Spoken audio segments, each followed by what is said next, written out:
요즘 세상에 있는 사람들 교회 안팎으로 너무 강팍해지는 것 같아요. 각박해지는 것 같기도 하고.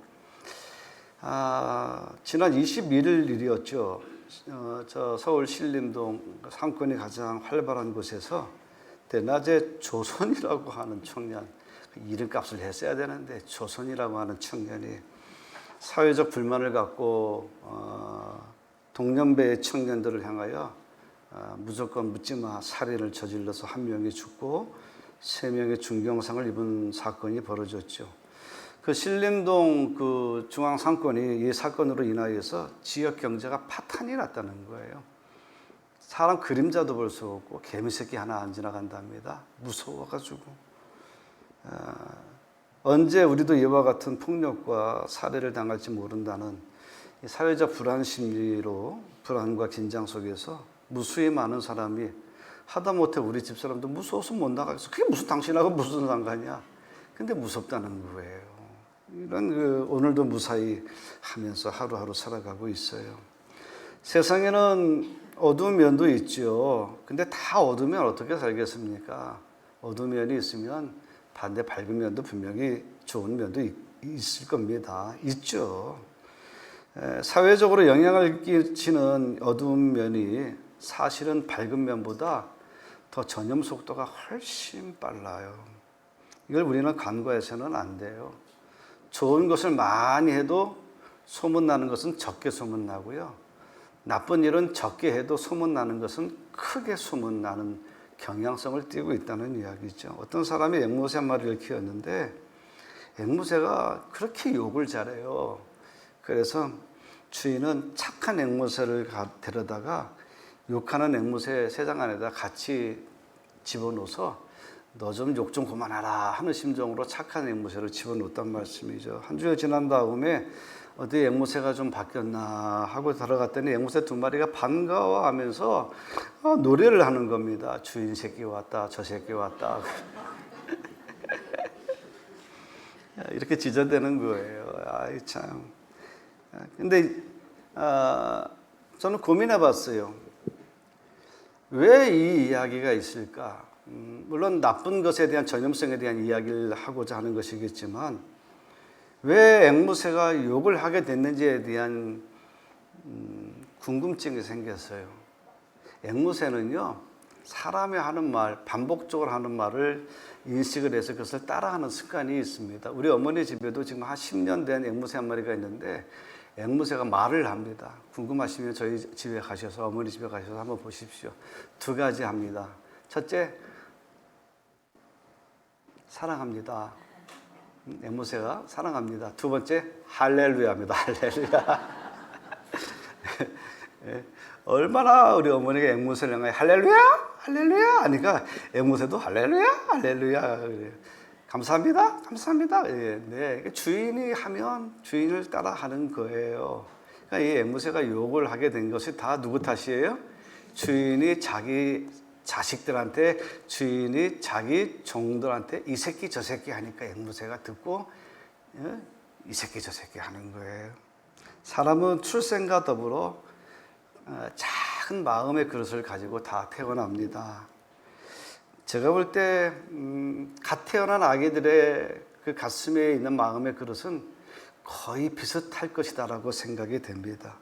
근데 이제 성장하는 과정 속에서 마음의 그릇이 넓어지고 깊어지는 것이겠죠. 근데 반대로 성장하는 과정 속에서 그릇이 깨지고 찌그러져서 볼품이 없어지게 되어지면 이것이 나중에 사회적인 이슈의 문제가 되어진다는 거죠. 1차적으로 그 마음의 그릇이 만들어가지는 과정에서 제일 중요한 것이 뭐냐면 아이들이 태어나서 그 엄마와 아빠, 그 부모로부터 양육되고 훈육되어지는 과정 속에서 부모가 뱉어내는 말들입니다. 그 애들 앞에서 어떤 말들을 쓰느냐에 따라서, 어떤 말을 사용하느냐에 따라서 아이들의 마음의 그릇이 넓어지기도 하고 좁아지기도 하고 깨지기도 하고 찌그러지기도 한다는 이야기예요. 아버지와 어머니의 잦은 불화, 그리고 일방적인 아버지의 폭력, 그리고 아버지 엄마가 자기들끼리 싸우면서 꼭 애들한테 뭐라고 이야기합니까? 야, 니네들 때문에 싸우는 거야, 니네들. 왜 나 때문에 싸워요? 자기 부모님들이 의사가 안 맞아서 싸우는데도 늘 핑계는 늘 자식 핑계예요. 그러니까 자식은 이유 없이 죄인이 되는 거예요. 오늘도 엄마 아빠가 막 싸우면은 애들은 주눅이 들어서 자기 방에 들어갑니다.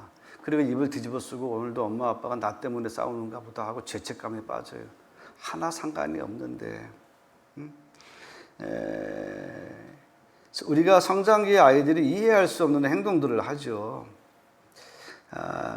왜 그럴지 도무지 이해가 되지를 않아요. 내 속에서 낳은 아이들이 맞나 싶을 정도로 그런 그 심리적인 충격도 받을 때가 있습니다. 근데 잘 생각해 보면 그 아이들이 그렇게 하는 행동들 속에서는요, 부모의 일상의 삶 속에서 그 아이들에게 비추어졌던 언어들, 그 중에서도 좋은 것보다는 잘못된 언어들이 아이들의 마음에 스크래치를 해 놓아서 그것이 성장하는 과정 속에서 진통으로 나오는 거죠. 우리가 병원에서 진료를 받으면 좋은 것은 별로 안 물어보는데 나쁜 병에 걸리면 의사들이 꼭 그렇게 이야기를 합니다. 혹시 부모 중에 같은 병으로 돌아가신 분이 있으십니까? 라고 이야기를 해요. 그러니까 부모로부터 원하든 원하지 않든 육체적으로 물려받은 유전적 DNA가 30%는 된다는 거예요.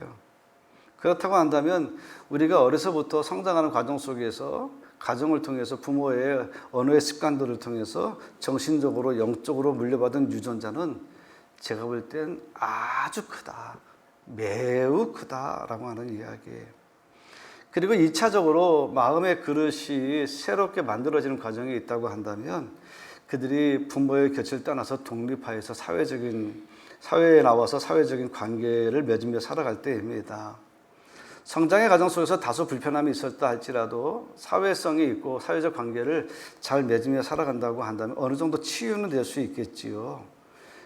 근데 그마저도 사회성이 떨어지고 고립되어진다고 한다면 좀 사회적으로 이슈가 되고 또 문제가 될 소지가 점점 높아질 것입니다. 그래서 나름대로 자기 개발을 하기 위해서 독서를 해서 마음의 그릇을 넓혀보지만 이미 어그러진 기초 위에다가 새로 세워진 나의 지식과 또 정보의 체계 이런 것들이 세워진다고 해서 기본이 바뀌는 건 아니지 않습니까? 그래서 사람은 참 바뀌지 않는다는 거, 변화의 시도는 해볼 만하지만 사람의 근본은 참 바꾸기 어렵다. 뭐 그런 생각을 가질 때가 많아요. 그리고 또 한 가지는 우리가 많은 경험들로 인하여서 깨달아지는 그런 그 삶의 노하우들이 있지 않습니까?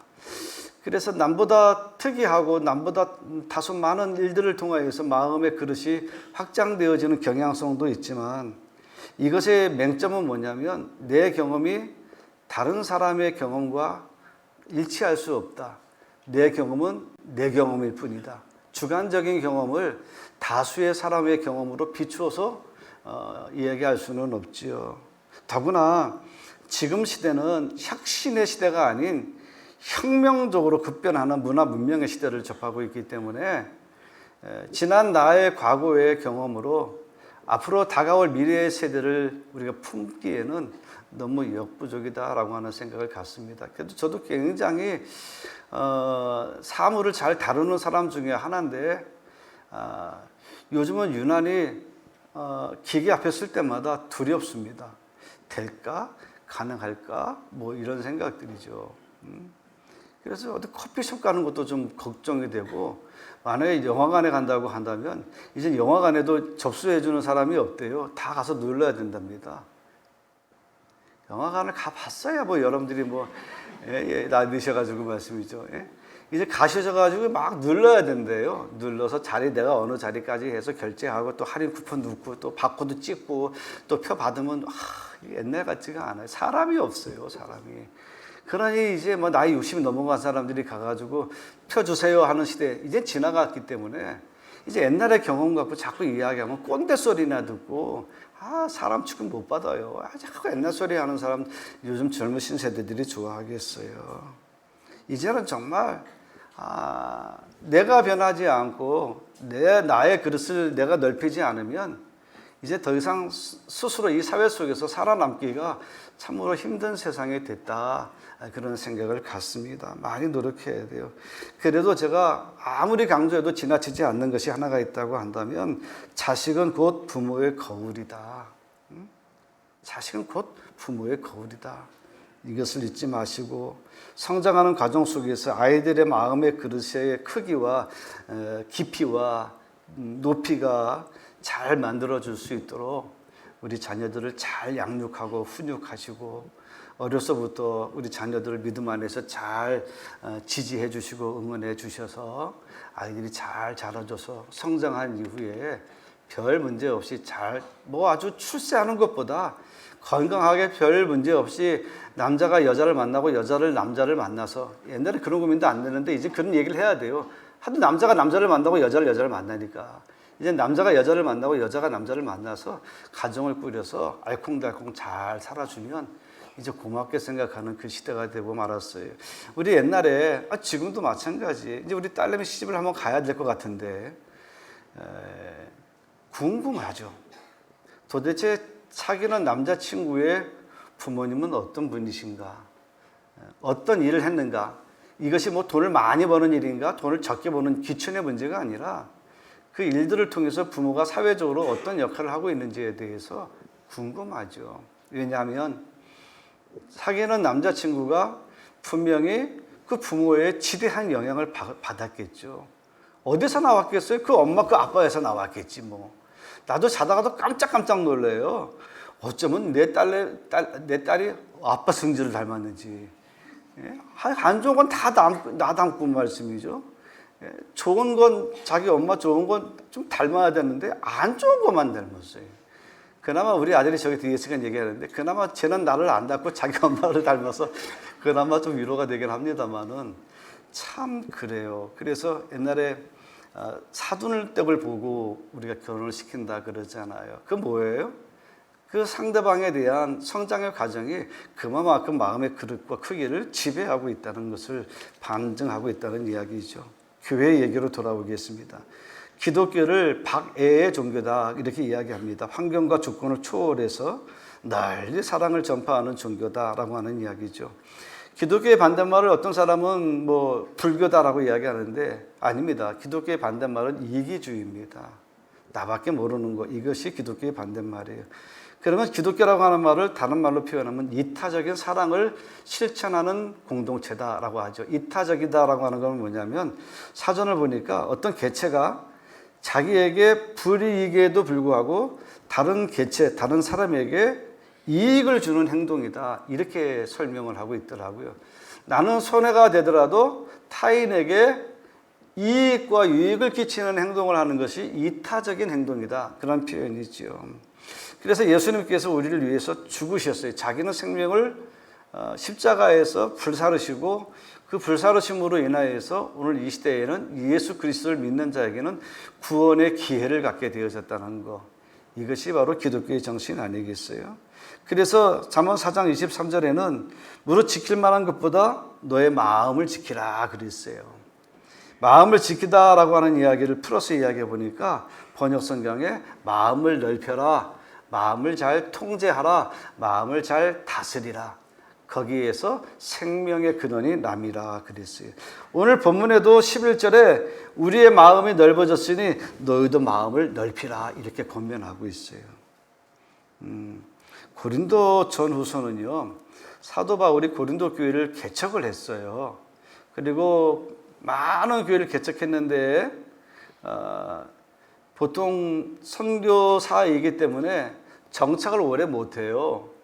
짧으면 3개월, 길면 6개월인데 고린도 교회는 워낙 좀 교세가 급격하게 불어나는 바람에 1년 6개월 머물면서 교회를 성장을 시켰죠. 그리고 떠났는데 자꾸 고린도 교회에서 불미스러운 일들이 벌어지고 사도 바울을 음해하는 이야기들이 자꾸 귀에 들리는 거예요. 그래서 그것을 바로잡기 위해서 고린도 전후서를 통해서 고린도 교회 성도 여러분 하면서 계속 권면하는 거죠. 그 중에 하나가 뭐냐면 여러분 마음을 좁히지 마십시오. 마음을 넓히십시오라고 이야기하고 있어요. 사도 바울을 향하여서 그 고린도 교회에 사도 바울이 떠난 다음에 유대주의자들, 그 다음에 할례주의자들이 들어와 가지고 아무리 사도 바울이 믿음으로 구원받는다고 할지라도 전통적으로 아브라함의 믿음의 후손은 할례를 받아야 되고, 두 번째는 모세가 십계명을 시내산에 받았던 것처럼 율법을 지켜야 되는 것이지, 할례도 안 받고 율법도 안 지키면서 구원받는다는 것은 거짓이다라고 하는 이런 유대주의자들이 교회를 점령을 하고 사도 바울의 복음을 멸시를 한 거예요. 그러면서 사도 바울이 나쁜 사람이다라고 자꾸 잘못된 언어, 잘못된 소문을 퍼뜨렸죠. 뭐라고 말하는가 하면 1장 17, 18절에 보면 사도 바울은 앞에서 하는 말이 다르고 앞에서 하는 말, 뒤에서 하는 말이 달라. 수시로 말을 바꾸는 사람이야. 또 사도 바울은 성도를 지배하려고 하는, 군림하려고 하는 사람이야. 또 4장, 5장에 보면 사도 바울은, 솔직히 말하면 사도 바울은 사도가 아니지. 사도는 예수님의 12제자를 사도라고 하는데 사도 바울은 예수님의 12제자가 아니잖아. 교회를 핍박했던 사람이잖아. 근데 그가 다메섹에서 예수님을 만났다고 해서 자칭 스스로 예수로 말미암아 사도된 나 바울 뭐 그렇게 이야기하는데 이건 전통성이 없는 거야. 라이센스가 없는 거야 하면서 이 스스로 사도라고 말하는 바울에 대해서 부정을 했어요. 그리고 아주 속상한 것은 뭐냐면 5장, 11장, 16장 그리고 19장까지 반복해서 나오는 것이 뭐냐면 고린도 교회에 이런 그 사도 바울을 배척하는 사람들에게서 쏟아져 나오는 말이 뭐냐면 사도 바울은 미친 사람이야. 미쳤어. 미쳤다는 얘기를 했단 말이죠. 결국 이 성도들의 마음까지 좁아지게 되어지니까, 다른 사람들 성도들 마음까지 좁아지니까 사도 바울이 그런 사람이야, 그런 사람이야. 몰란데. 그래? 어쩐지 그 사람이 뭐 믿으면 구원받는다고 하는데 할례도 좀 받아야 되지. 그 십계명 예수님께서 우리 유대교회 전통의 십계명도 지켜야 되는데 그것보다도 율법을 아무리 잘 지켜도 예수를 믿지 않으면 천국 갈 수 없다고 하는데 이건 우리의 신앙적 전통하고는 이거 위배되는 거 아니야? 사람들이 자꾸 이제 할례주의, 그 다음에 유대주의로 자꾸 또 흘러가게 되어지는 거죠. 그래서 이 사도 바울이 뭐라고 말하는가 하면 여러분 자꾸 마음을 좁아지지 마십시오. 좁은 마음을 갖지 마십시오. 여러분들이 뭐라고 말하든지 간에 나는 이제 마음을 넓히고 여러분들을 자식처럼 품을 준비가 되어져 있으니 여러분들도 마음을 넓히셔서 우리 하나가 됩시다. 이게 오늘 고린도후서 6장 11, 12, 13절의 내용이에요. 여러분, 신앙생활은 누가 잘할 수 있을까요? 많이 배운 사람, 학벌이 좋은 사람, 돈이 많은 사람, 명예가 있고 지위가 높은 사람? 아니에요. 돈이 많으면 열심히 더 일을 해야 되잖아요. 그러니까 일을 더 해야 되기 때문에 하나님을 예배드리고 봉사하고 헌신할 수 있는 시간이 점점 적어져요. 부자가 신앙생활하기가 어렵다는 거죠. 제대로 신앙생활하기가. 왜? 하는 일이 바쁘니까. 그리고 또 일이라고 하는 것이 내가 집에서 하던 일이 이제 사업이 되고 기업이 되면 내가 잘못하면 우리 직원들과 직원들에 속한 가족들까지 다 어려움을 당하니까 그 책임감 때문에 더 바쁘게 살아야 되거든요. 그래서 돈을 많이 버는 만큼 사실 정확히 말하면 신앙생활하기가 사실 더 어려운 것이 맞아요. 그리고 지위가 높아지면 바빠요. 우리가 높은 지위를 가져보지 못해서 그렇지 지위가 높으면 월요일부터 토요일 그 다음에 주일도 꽉 찬 일정을 소화해야 되기 때문에 굉장히 바빠요. 신앙생활하기 어렵다는 거죠. 그래서 문벌이 좋든 부자든 명예가 높고 지위가 높은 사람이 신앙생활하기가 좋은 것이 아니라 신앙생활하기에 딱 좋은 사람은 어떤 사람인가 하면 마음이 넓은 사람이에요. 마음이 넓은 사람이에요. 네. 여러분 교회 와서 마음이 넓어야 돼요. 우리 여러분 신앙생활 많이 했잖아요. 신앙생활하면서 제일 힘들 때가 어떤 때예요? 목사가 마음이 좁아 보일 때. 그리고 또 언제? 성도들이 마음이 좁아 보일 때. 근데 대책이 없잖아요. 목사님은 꿍 하고 있고 또 성도들은 또 성도들끼리 또 자기 기관들끼리 꿍 하고 있으면 뭐 어떻게 풀 방법이 없어요. 예? 부부간에도 살다가 보면 다투고 싸우는데 성도 간에 목사와 성도 간에 꿍 하고 좁은 마음 갖고 이렇게 다투고 있으면 이것처럼 지옥이 없어요. 지옥이 없어. 참 힘들어요. 목회가 뭐가 힘들어요? 땅 파는 일도 아닌데 나가서 뭐 물건 파는 일도 아닌데 목사가 뭐가 힘들겠어요? 사람의 마음을 사는 일이 어렵다는 거죠. 마음을 열어서 그 마음 속에 예수의 복음을 심어 놓는 게 그렇게 어렵다는 거죠. 자기 부모도 못한 일을 목사가 그게 되겠어요, 여러분? 그래도 될 줄 알고 하는 거지. 네. 믿고 하는 거예요. 왜? 전하고 받아들이는 건 여러분의 선택의 문제예요. 주님께서도 오늘 뭐라고요? 볼지어다 내가 문 밖에서 문을 두드리노니. 주님도 우리 마음을 마음대로 막 들어가셔서 막 심어놓고 막 나오시는 분이 아니에요. 결국 누가 마음의 문을 열어야 돼요? 내가 마음의 문을 열어야 돼요. 좁은 마음 가지고서는 있잖아요. 우리가 자기 고집과 내 경험 우선으로 판단을 하기 때문에 결과적으로 다른 사람을 용서할 수가 없는 거예요. 우리가 지금 이 나라를 보면 전혀 경험할 수 없었던 그런 정치 실종을 보게 되어집니다. 너무 안타까워요. 그래도 옛날에는 여당과 야당의 의리라도 있었고 타협이라도 있었는데 지금은 전혀 일도 없어요. 죽일 듯이 싸우는 것 같아요. 오직 정권을 유지하고 내년 총선에서 다수당이 되기 위해서 가짜 뉴스와 진흙탕 싸움을 벌이고 있죠. 그래서 서로의 입장이 너무 다르다 보니까 이런 비아냥거리는 이야기들이 있어요.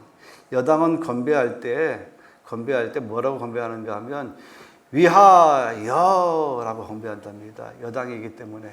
그리고 야당은요 위하야 그런답니다. 웃지 못할 일이에요. 참 웃기지도 않은 일이죠. 국민을 위하여 그래야 되는데 자기를 위해서 위하여 정말 그런다고 한다면 정말 안 되죠. 그런데 그런 이야기가 만들어지는 것을 보면 그러고도 남을 사람이라는 거 이야기 아니겠어요? 사람이 마음이 옹졸해지고 좁아지는 이유가 있어요. 그 마음의 혈관에 이물질이 끼기 때문에 그래요.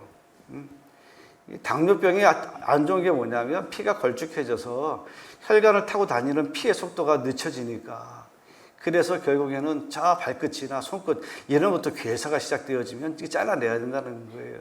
그리고 심장으로 피가 들어가면 이게 점도가 끈적끈적하면 이게 숨도 호흡도 그리고 상처가 나면 상처가 또 잘 아물지를 않고 안 좋은 거죠. 마찬가지로 우리의 마음속에 이물질이 끼면 영적인 관이 막히는 거예요. 숨이 잘 안 쉬어져요. 교회 오면 숨통이 튀어야 되는데 영적인 관이 막히면 교회 오면 답답해요. 막 답답해요. 목사님 얼굴만 봐도 답답하고 성도님 얼굴만 뒷모습만 봐도 막 답답하고 왜 그래요? 왜 그래요? 우리 안에 정신적으로 영적으로 이물질이 껴있기 때문에 그래요. 어떤 이물질이 껴있을까요? 남을 정죄함으로 내가 의롭다라고 하는 생각을 가지고 있기 때문에 그래요. 꼭 남을 비판해야만 내가 의로워지거든요. 내가 의롭겠다고 생각하기 때문에 남을 비판할 수 있는 거 아니겠어요? 근데 그런 생각으로는 절대로 사람이 바뀌지 않는다는 거예요. 또 한 가지는 뭐냐면 원망과 불평, 불만이에요. 원망은 우리 안에 있어서 혈관을 아주 가로막는 직접적인 원인이 될 수 있거든요. 그래서 고린도 교회 성도들에게 뭐라고 말합니까? 13절에 보니까 마음을 넓히라고 그랬어요. 마음을 넓히라. 마음을 넓히시기를 주님의 이름으로 축원합니다. 신호등 앞에 서 있는 한 젊은 부부가 가만히 보니까 남편이 신호등 대기하고 있는데 남편이 저쪽 편에 한 곳을 집중하게 보고 있어요. 한여름인데 보니까 저쪽 편에 한 젊은 여자가 도대체 이 옷을 입은 건지 안 입은 건지 잘 분간이 잘 되지를 않아요. 근데 이 남편이 자꾸 그 여자를 이렇게 쳐다보고 있는 거예요. 그러니까 이 신호등이 바뀌었는데도 바뀐 줄도 모르고 쳐다보고 있는 거예요. 그러니까 이 아내가 말씀이죠. 뭘 그렇게 쳐다보냐고. 아유 못 살아. 내가 이놈의 남편 이거 못 살겠다고 막 가슴을 치고 막 그 길거리 신호등 앞에서 소리를 친단 말이죠. 그러면 이 남편이 미안해 그럴 것 같아요. 옆에 내가 보긴 뭘 봐. 나 하나도 안 봤는데 뭘 봤다고 그러는 거야. 또 거짓말 시키죠. 이게 악순환이 되는 거죠. 어떤 젊은 부부가 똑같이 신호등 앞에 서 있는데 남편이 헐벗은 여자의 등허리를 보고 있단 말이죠. 신호등이 바뀌었어요. 이 지혜로운 여자가 뭐라고 말합니까? 여보 갑시다. 다 봤으면 갑시다. 파란불 켜졌습니다. 여보 다 봤으면 이제 그만 갑시다. 파란불 켜졌네. 갑시다. 어떤 부부가 행복하겠어요? 어떤 부부가? 어떤 아내를 만나야 사람이 바뀌겠습니까? 잔소리해서는 안 되는 거예요. 잔소리해서 사람 바꾼다는 생각, 이 생각 애시당초 하지 말아야 됩니다. 교회는 그리스도를 머리로 하는 한 몸이잖아요. 한 머리 대신 주님을 모시고 살아가는 우리 지체가 각 몸이 서로 간에 거부 반응을 하고 있다고 한다면 생명의 위기까지 오게 되거든요. 갈라디아서 5장 15절에 세번역 성경인가요? 그 세번역 성경이 이렇게 번역이 되어 있어요. 그러므로 여러분 서로 물어뜯고 삼키고 하면 피차 멸망할 터이니 조심하십시오. 그랬어요. 물어뜯고 집어삼키려고 하면 서로 망합니다. 조심하십시오. 그래서 성경은 일관되게 얘기하잖아요. 처음에 사랑하라 그러더니 예수님이 오셔서 뭐라고 말씀하시는가 하면 사랑하라 그게 아니야. 내 몸과 같이 사랑하라 그랬어요. 내 몸을 사랑하듯이 사랑하라 그랬어요. 처음에는 원수를 사랑하라 그랬죠. 이웃을 사랑하라 그랬죠. 근데 주님은 내 몸과 같이 자기 몸을 아끼듯이 사랑하라고 그랬어요. 부자는 많은 것을 가졌기 때문에 부자가 아닙니다. 성경에는 많은 것을 가진 사람을 부자라고 말하지 않고요. 주는 자가 복이 있다 그랬어요. 주는 자가 부자예요. 가지고 있으면 뭐예요? 그것이 고여서 썩은 물이 되면 결국 아무것도 갖지 못하는데.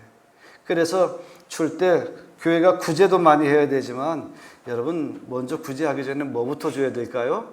마음부터 줘야 돼요. 마음을 주지 않고 구제를 하면 헬라파 유대인과 히브리파 유대인 과부들이 모여서 구제가 많이 적으니 하는 문제로 예루살렘 교회가 분란의 위기에 처해기도 하고도 그렇잖아요, 여러분. 특히 조건을 걸면 안 돼요. 네가 마음문 열어, 그럼 나도 마음의 문 열게. 이건 뭐냐면 마음의 문을 안 열겠다는 거예요. 사람들이 만나면 악수하잖아요. 응? 왜 악수합니까? 악수하는 이유가 뭐냐면 우리가 옛날에 전쟁이 많았던 시절에 전쟁을 풀기 위해서 대표가 서로 만날 때 상대편에게 나 무기가 없어. 나 아무것도 차지 않았고 내 손에 무기가 없어. 하고 상대편들이 서로 빈손을 보여주고 손을 붙잡아서 정말로 그 손에 아무것도 없다는 무기가 없다는 것을 확인하기 위해서 서로 적과 적이 만나서 악수를 했다는 거예요. 그러니까 서로 악의적인 감정, 상처받은 감정, 미움의 감정을 풀기 위해서 악수했다는 거예요. 제가 모를 것 같죠? 여러분들끼리 서로 싸우는 거 다 안 되니까요. 미워하고 싫어하는 거 다 안 되니까요. 왜 어떻게 하냐고요? 누가 꼰질러서 하는 건 아니고요. 서로 피해요. 알면서도 있는데 그림자 취급해요. 그리고 지나간 다음에 그 뒤통수를 보고 레이저를 쏴요. 쫙 째려봐요. 딱 보면 사이가 안 좋구나. 다음에 왔더니 앞섰던 사람이 나중에 봤더니 또 그 사람 보면서 레이저를 쫙 쏴요. 이야, 무서워요. 그 레이저 사이에 제가 있잖아요, 여러분. 누구 편에 설지. 모른 척 해야지, 자기들끼리 싸우는데 목사가 개입해봐야 손해더라고요. 주여, 이 죄인들을 용서하여 주옵소서. 하나님 앞에 기도해야 되지. 또 얘기 안 해. 자기 엄마도 못한 일을 내가 어떻게 하겠어요. 하나님 앞에 맡겨야지, 하나님. 제발 교회 와서 레이저 쏘지 마세요. 오늘은 제발 악수하세요. 예, 악수하시라고요. 얼마나 좋아요. 집사님 악수했는데 손 내밀은 그러면 누가 벌 받아요? 이런 사람이 벌 받는 거지. 나는 내 마음을 열었는데. 응? 근데 대부분 손 내밀면 다 손잡아 주더라고요. 예, 저도 목회를 해보니까 저도 성질이 있잖아요. 저를 부르륵 하거든요. 그래도 이제 제가 우리 집사람한테 많이 배워가지고 이제는 많이 좋습니다. 근데 확실히 싸울 때보다는 화해할 때가 더 나아요. 훨씬 낫더라고요. 그 과정은 매우 복잡해요. 뭐 내가 무너지는 것 같고 내가 인생이 깨지는 것 같고 내가 이렇게까지 해야 되느냐라고 하는 그런 자존감의 문제가 있는데 실상 이렇게 내려놓고 하면은 그보다 더 좋은 세상이 없더라고요. 진작 할 걸 내가 왜 그랬지? 하나님은 우리를 평화를 주기 위해서 오셨는데 우리가 믿음을 가지면서 그 평화를 스스로 깨고 있는 내 자신이 얼마나 부끄러워요. 근데 그것을 우리는 자꾸 다른 이름으로 저 사람 때문에 이것은 상식의 문제야? 이것은 도덕적으로 윤리적으로 벗어난 문제야? 아니에요. 그보다 더 중요한 것은 우리가 좋은 말로 서로 사랑하고 용서하고 화해하는 거죠. 사람 중에 제일 대하기 어려운 사람이 어떤 사람인가 하면 말에 가시가 있는 사람입니다. 그래서 독일에서는요 이런 말이 있어요. 고기는 낚싯바늘로 잡고 사람은 말로 잡는데요. 그러면 안 돼요. 모로코에서는 말로 입은 상처는 칼에 맞아 입은 상처보다 더 아프다고 합니다. 그런 거에 비해서 우리 한국에는 좋은 말이 있잖아요. 한마디 말로 천냥빚을 갚는다 그랬잖아요. 여러분 좋은 말만 하세요. 디모데후서 2장 21절에도 자기를 깨끗하게 하면 귀 쓰는 그릇이 되고요. 잠언 25장 4절에 보면 은에서 찌꺼기를 없애라. 그래야 금속 세공업자가 쓸만한 은그릇을 만들 수 있다. 이렇게 번역하고 있더라고요. 찌꺼기를 없애야 돼요. 여러분의 영적인 정신적인 혈관을 가로막고 있는 이물질을 반드시 없애야 됩니다. 누가 없애야 돼요? 그 사람이 없애줘야 됩니까? 목사가 없애줄까요? 천만에요. 아니에요. 여러분이 없애야 됩니다. 이건 여러분의 평생 숙제입니다. 오늘 이번 주도 없애야 되고요. 다음 주도 없애야 되고요. 또 이물질이 또 생기면 또 없애야 됩니다. 어떻게? 먼저 손 내미셔야 됩니다. 여러분 세상에 너무 힘드니까 교회 찾아왔는데 사실은 교회가 더 어려운 일 당할 때가 많아요. 교회는 안 그럴 줄 알았는데 왜 그랬을까? 교회가 세상보다 못한 그런 공동체의 모습을 보일 때 얼마나 힘든 경험들을 했습니까? 그 이유가 그 사람들 때문일까요? 아니죠. 이게 다 누구 책임? 이 책임이 다 내 책임인 줄 알고 우리가 함께 이 짐을 지고 가야 되죠. 넓은 마음을 가지려면 결론입니다. 예수님의 마음을 가지셔야 됩니다. 가늠하다 현장에 잡혀온 여인이 있잖아요. 사람들이 둘러서서 이 여인을 공개적으로 가늠의 죄를 돌로 들어서 처형을 하려고 그럴 때 예수님께서는 바닥에 뭐라고 쓰셨는데 앞에서 이것을 보던 사람들이 그것을 보고 마음의 가책을 느끼고 물러섰습니다. 뒤에 섰던 사람들이 앞에 섰던 사람들이 뭘 받길래 저걸 보고 다들 삐끗삐끗 한 발짝 물러서 나가 봤더니 뭐라고 썼어요? 너희 중에 죄 없는 자가 돌로 먼저 치라 그랬어요. 물론 이 가늠한 여인보다 우리는 더 깨끗해요. 우리는 그런 적이 없으니까. 그럴 마음도 없고 앞으로도 그럴 일도 없으니까. 나는 그 여인을 향하여 돌을 들어 칠 자격이 있는 사람입니다. 예수님도 그렇고 둘러싼 그 군중도 마찬가지입니다. 근데 주님은 뭐라고 말씀하셨어요? 이 여인을 뭘로 치라고요? 돌로 치라고 하지 않으셨어요. 넓은 마음으로 포용하고 용서해 주라 그랬어요. 그래서 예수님께서 말씀하셨어요. 너를 돌로 칠 자가 남았느냐? 없습니다. 나도 너에게 죄를 묻지 않겠다. 다시는 죄를 짓지 마라. 하시는 그 말씀하시는 주님의 얼굴 표정을 보니까 이야 그보다 아름다운 얼굴이 없어요. 그보다 평화로운 얼굴이 없고 그보다 더 복된 얼굴이 없어요. 이놈의 새끼, 한번 죽어봐. 여러분 우리 어렸을 때 이런 저주와 원망 수없이 듣고 반복하면서 우리 무참하게 짓밟힌 그런 자존감 갖고 우리 살아왔잖아요.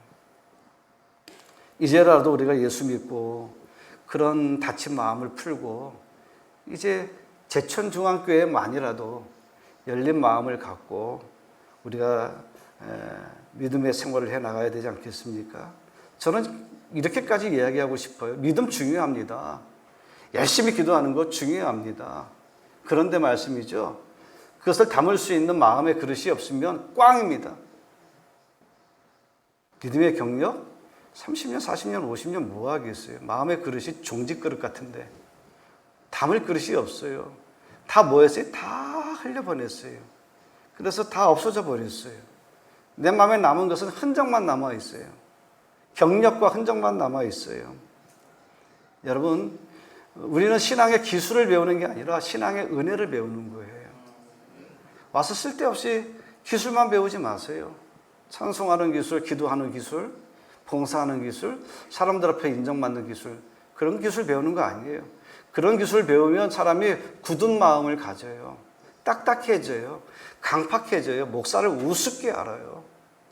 하긴 우습게 보이긴 하지만 여러분 우습게 보면 안 돼요. 하나님의 말씀을 대언하고 말씀을 가르치는 자를 귀히 여기라 그랬어요. 사랑하는 성도 여러분, 우리 마음의 그릇을 넓게 가지십시다. 믿음 생활 잘 하셨어요.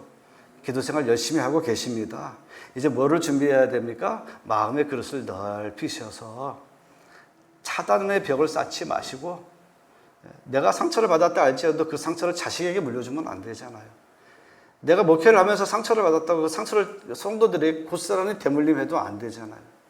여러분들이 상처를 받았다고 해서 그 상처를 새로운 목사들에게 고스란히 그 상처를 물려줘서도 안 되잖아요.